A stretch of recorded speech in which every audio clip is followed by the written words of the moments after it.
I accepted this invitation because I disagree with it. I disagree with the idea of reading the Quran.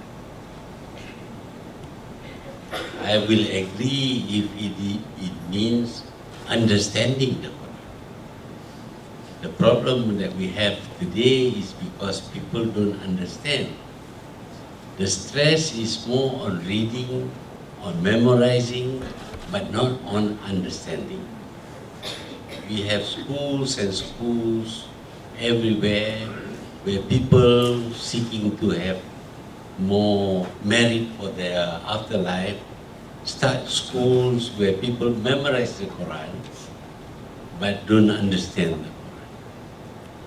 If today we see things that are very bad about Islam, it is not because of the religion, it is because we have forsaken the religion.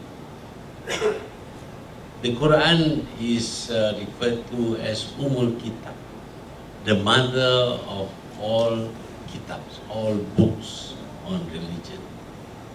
But we prefer other sources of Islam. For example, we prefer the Hadith over that of the Quran, whereas the Quran is the word of Allah. Surely that must be the most important part of the teachings of Islam, because it comes from Allah Himself.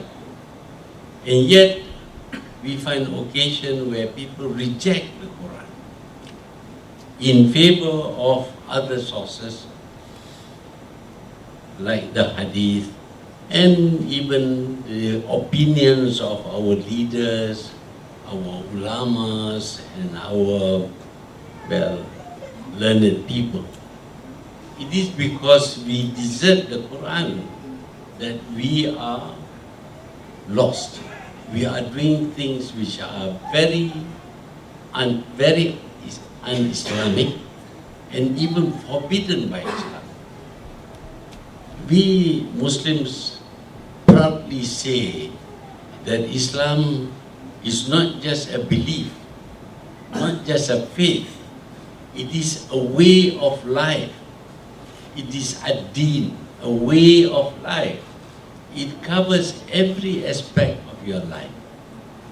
And all that, all the advice, all the guidance is in the Quran. But you cannot get guidance from something you don't understand. I am told that the translation of the Quran into Malay and English and other languages are not the Quran. I agree some of these interpretations differ one from the other. The Quran doesn't change. It is the first Quran, as was shown just now. It's still the same Quran, no changes. But if you read something that you don't understand, you cannot well be guided. If I am lost and I ask a person, what is the way to this place? And he answers me in the Eskimo language, that's not much guidance to me. But if I ask and he explains to me, he says it in Eskimo language, and then he translates it into Malay or English, then I get some guidance from him. Therefore, in understanding the Quran, whether you like it or not, you have to have some interpretation, some translation into a language that you understand. Of course, some people tell me, no, that is not the Quran. What you are reading in Malay or English is not the Quran. I ask him, when you teach me my religion, do you teach me in Arabic or in Malay? He says in Malay. Oh, then they cannot be the religion. That is your interpretation. You should teach me in Arabic. And then, of course, I will not understand my religion at all.